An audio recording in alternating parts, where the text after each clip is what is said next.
7 जुलाई को नरेंद्र मोदी सरकार ने मिनिमम गवर्नमेंट और मैक्सिमम गवर्नेंस का जो 2014 में नारा दिया था। 2014 में जब नरेंद्र मोदी जी की सरकार आई थी तो उस समय उनके मंत्रिमंडल में कुल 45 लोग थे, 45 मंत्री थे। और 7 जुलाई को जब उन्होंने अपने मंत्रिमंडल का विस्तार किया तो उसमें कुल 78 इंक्लूडिंग नरेंद्र मोदी 78 मिनिस्टर्स हैं जो डिफरेंट पोर्टफोलियो को संभालने जा रहे हैं। 2021 से लेकर के 2024 में जो चुनाव होने वाले हैं उसके पहले तक देखें इसके आगे और कितना मंत्रिमंडल का विस्तार होता है। जिस दिन मंत्रिमंडल का विस्तार हुआ उस दिन मीडिया से लेकर के social media, Twitter, Instagram, Facebook सब जगह केवल और केवल एक नाम छाया रहा और वो है 49 इयर्स के जो नए नए हेल्थ मिनिस्टर बनाए गए हैं, मनसुख मांडविया जी, जो गुजरात से आते हैं। उस दिन पूरी की पूरी चर्चा उनके बारे में होती रही क्योंकि उनके बारे में बहुत कम लोगों को पता था और अचानक से उनको हेल्थ मिनिस्ट्री दी गई। और वो हेल्थ मिनिस्ट्री जहाँ से किसको निकाला गया, जो रेस्पेक्टेड डॉक्टर हर्षवर्धन जी है उनको। हर्षवर्धन जी दिल्ली में भी काफ़ी चर्चित रहे हैं। आम आदमी पार्टी जब चुनाव लड़ रही थी 2015 में, या तो कई बार उनको भाजपा का मुख्यमंत्री का चेहरा माना जाता है दिल्ली में, और ऐसे भी वो कद्दावर नेता माने जाते हैं। तो उनको हटा करके एक जिसके बारे में इस देश में बहुत कम लोगों को पता है, उस व्यक्ति को कोविड के टाइम पे हेल्थ मिनिस्टर बनाया गया और उसी दिन वो चर्चा में आ गया। उनके चर्चा में आने की जो वजह थी वो कई कारणों से थी। सबसे पहला जो कारण ये था कि इनको कम लोग जानते थे तो अचानक से वो चर्चा में आ गए। दूसरा जो सबसे इम्पोर्टेंट कारण था, उनके पहले के किए गए कई सारे ट्वीट्स जो उन्होंने इंग्लिश में किया था। तो उनके जो कुछ ट्वीट्स हैं वो मैं अभी आपको स्क्रीनशॉट के साथ शेयर करूंगा। आप देखिए कि उन्होंने इंग्लिश में कैसे कैसे ट्वीट किए हैं, जिसकी वजह से उनको बहुत ही खतरनाक तरह से ट्रोल किया जा रहा है। ट्विटर पे उस दिन से किया जा रहा है। अभी कितना सही है कितना गलत है, इसी पे सारा डिबेट शुरू हो गया है। नमस्कार, मैं अरुण भारती अपने YouTube चैनल बिहारी चौपाल में आपका स्वागत करता हूं। और आज का जो मुख्य मुद्दा है वो ये है कि मनसुख मांडविया जी को क्या इस बात के लिए ट्रोल करना चाहिए कि उन्होंने try till you get success, या इस तरह के, मतलब आप बोल सकते हैं कि इंग्लिश उनको ऐसे लगता है कि उनको बिल्कुल ही नहीं आते। ऐसा उन्होंने ट्वीट किया है जो स्क्रीनशॉट में आप देखेंगे। तो इस पे ट्विटर पे या किसी भी सोशल मीडिया पे जब आप जाएंगे तो 2014 से लेकर के और अब तक ट्विटर काफ़ी डिवाइडेड रहता है। हमेशा एक पक्ष है जो नरेंद्र मोदी की फौज है, जिसे बोलचाल की भाषा में भक्त बोलते हैं और पता नहीं क्या क्या बोलते हैं। तो एक वो फौज है। उसके अलावा बहुत सारे जो सिंपैथाइजर हैं, जो बीजेपी आरएसएस के सिंपैथाइजर हैं, वो लोग हैं। और एक दूसरी तरफ है जो उनके नरेंद्र मोदी सरकार के क्रिटिक्स है। ये सारे लोगों में आपस में एक तरह से ट्वीट के थ्रू लड़ाई होने लगी, सोशल मीडिया पर लड़ाई होने लगी।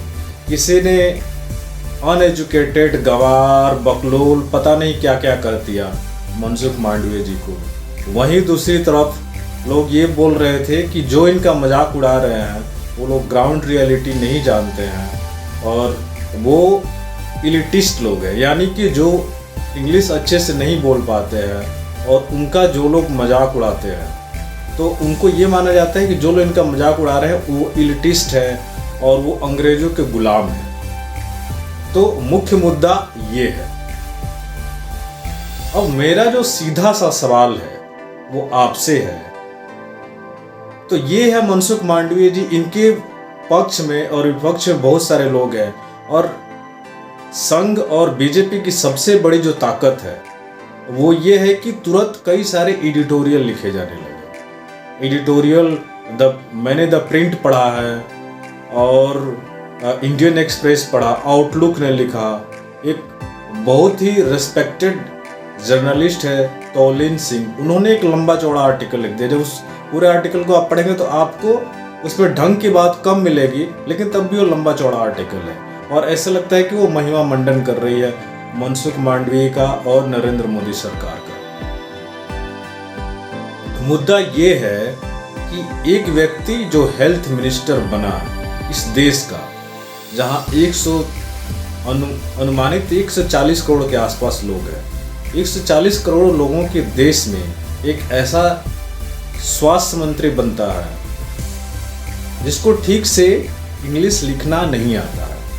वो कितना इंग्लिश बोलते हैं ये मुझे नहीं पता, मैंने उनका कोई स्पीच सुना भी नहीं है क्योंकि वो ऑलमोस्ट अननोन थे और अचानक से आ गए। जब मैं विकिपीडिया पे उनके बारे में पढ़ रहा था तो उनको यूनेस्को से अवार्ड मिला है और उन्होंने कई सारा काम किया है। इसके पहले वो 2002 में गुजरात में एमएलए बनकर चुने गए थे जब नरेंद्र मोदी की सरकार आई थी, और 2002 और एक और खास कार्ड से कुख्यात है जो यहाँ चर्चा करने की जरूरत नहीं है। तो 2002 में वो चुन कर आए थे, वो यंगेस्ट एमएलए थे गुजरात से जो चुन कर आए थे। उसके बाद से उनको भाजपा में बहुत बड़ा पद दिया गया है। वो भाजपा के युवा मोर्चा के चीफ थे और भाजपा के भी चीफ रहे हैं जो युवा मोर्चा या ऐसे कई सारे, जब उनके बारे में आप पढ़ेंगे तो। इसके अलावा उन्होंने हेल्थ सेक्टर में गुजरात में कई सारा काम किया जिसकी वजह से उनको अवार्ड मिला और वो 1-2 और मिनिस्ट्री संभाल रहे थे। तो ये है उनका प्रोफाइल। लेकिन अब मेरा सवाल सीधा सा है, जब आप देखेंगे कि सबसे पहले हम आते हैं नेताओं कि नेता कौन बनता है, एमपी हो, एमएलए हो, मेंबर ऑफ लेजिस्लेटिव काउंसिल हो या राज्यसभा के सदस्य हैं, ये जब बनते हैं तो इनके लिए इसेंशियल क्वालिफिकेशन क्या है?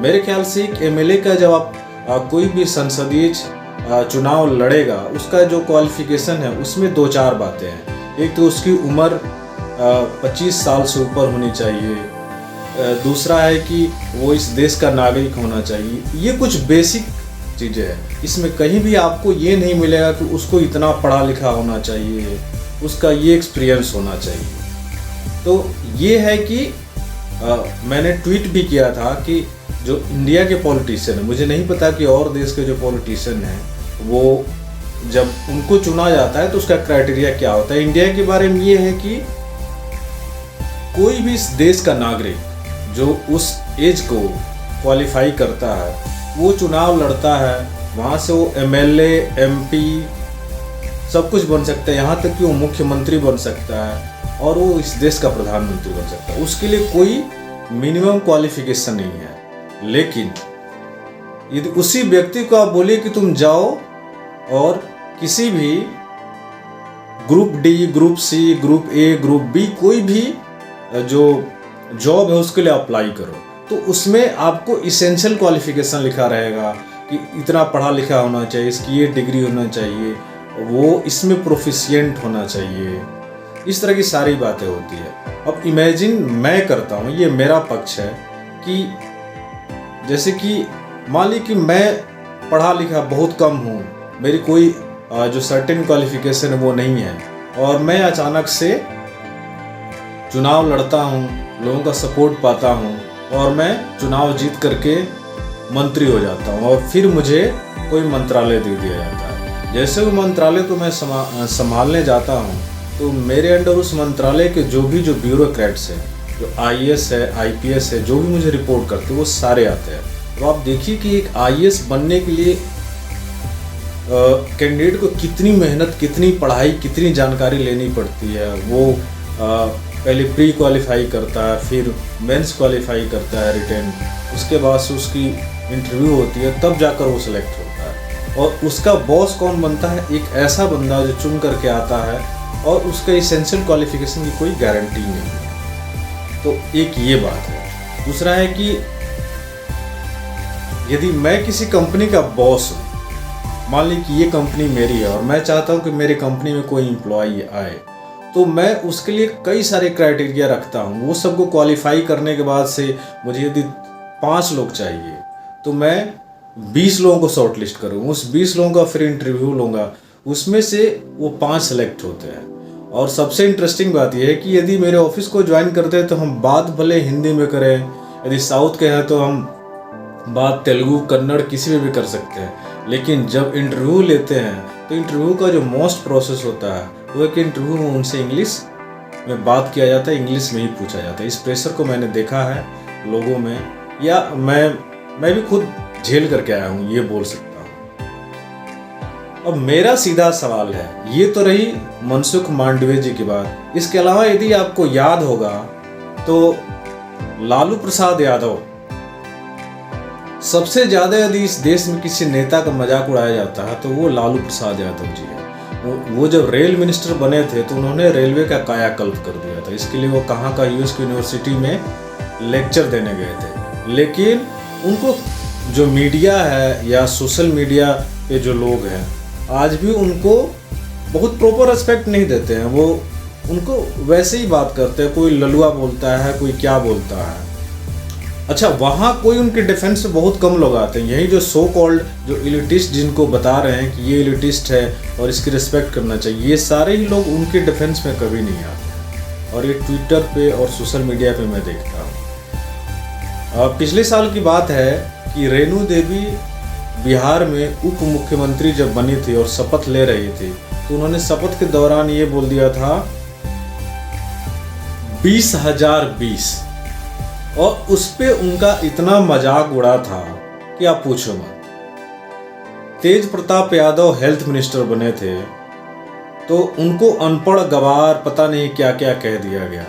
और अभी भी उनके जो छोटे भाई है तेजस्वी यादव को यदि आप सुनेंगे तो काफ़ी अच्छा आर्टिकुलेट होकर के बिल्कुल टू द पॉइंट बोलते हैं, एक अच्छे वक्ता हैं। अकेले इतने यंग लीडर ने जो अभी हाल फिलहाल जो बिहार में चुनाव हुआ था उसमें अपने दम पे उन्होंने बीजेपी जैसे, जिसके बैकग्राउंड में आरएसएस जैसा संगठन काम करता है, उसको कड़ी टक्कर दी थी। लेकिन अभी भी तेजस्वी यादव को अनपढ़ गवार बकलोल पता नहीं क्या क्या बोला जाता है। मेरा सीधा सा मुद्दा ये है कि मनसुख मांडविया का जो बैकग्राउंड है वो है कि वो आरएसएस से हैं, उनको आरएसएस का सपोर्ट है, उनको बीजेपी का सपोर्ट है और उनको पूरे टोटल राइट विंग इकोसिस्टम का सपोर्ट है। और इसलिए जब भी कोई भी राइट विंग से रिलेटेड कोई भी लीडर का किसी भी तरह का क्रिटिसिज्म होता है तो ये जो भक्त मंडली है और जो ट्विटर पे जो आईटी सेल की फौज है वो उनके समर्थन में आ जाती है। और वहीं ओपोजिशन, नॉन बीजेपी लीडर कोई भी एक हल्का सा मिस्टेक करता है तो उस पर तूफान खड़ा हो जाता है। ऐसा लगता है कि इसको कुछ आता नहीं, इसको तो पब्लिक लाइफ में इसको जीने कोई हक ही नहीं है। इसको सीधे ये बोले हैं कि इसको तो ये चपरासी बनने के लायक नहीं है। लेकिन अच्छा, दूसरी बात कि जितनी जो मीडिया हाउसेज हैं वो जैसे ही राइट विंग का कोई लीडर है वो किसी तरह की मिस्टेक करता है, उसके डिफेंस में उसकी आरती उतारने में कोई कसर नहीं छोड़ती है। लेकिन यदि वही ऑपोजिशन का लीडर है वो कोई मिस्टेक करता है तो इनकी तरफ से ना कोई ट्वीट आएगा, उनके सपोर्ट उल्टे ही उसका मजाक उड़ाते हैं।